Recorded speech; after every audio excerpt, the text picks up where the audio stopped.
Greetings and gratitude on behalf of the President of the United States, who I know is thrilled that Compton has accepted this call to action. And when I see this village gathered here, I know that Compton's going to make an extreme difference, and especially thanks to your leadership, Madam Mayor.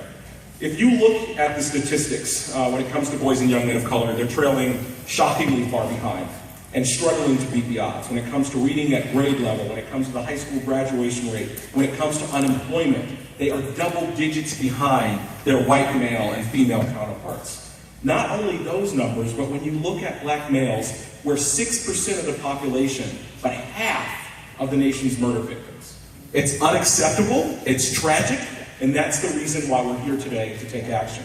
And that's why the President created the My Brother's Keeper initiative. As the Mayor said, it's about closing these opportunity gaps faced by boys and young men of color and making sure that all young people can succeed. The President talks a lot about the fact that in America, if you work hard and play by the rules, we have a responsibility to help you succeed.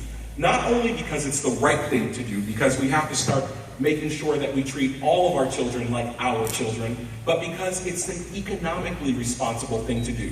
We cannot afford to have this many black and brown young men that are sitting on the sidelines, not participating fully in society, and us not benefiting from their unique talents and assets.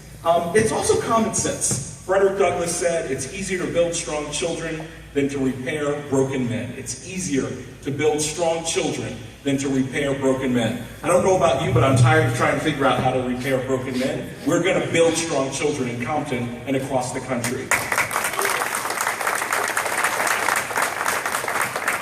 So, My Brother's Keeper, it's a national call to action to invest in evidence-based strategies, because if we're honest with ourselves, good is not good enough, and we've got to make sure that we're investing in efforts that have evidence of impact. It's about looking at 0 to 24 and key milestones where we think we can have the biggest difference in the lives of boys and young men of color. There's a federal task force, which most of the President's cabinet sits on, and is looking at policy interventions. There's a private sector effort being led by Magic Johnson and the past CEO of Deloitte, Joe Echevarria, where hundreds of millions of new dollars and new partners are coming to the table that Compton will be able to tap into.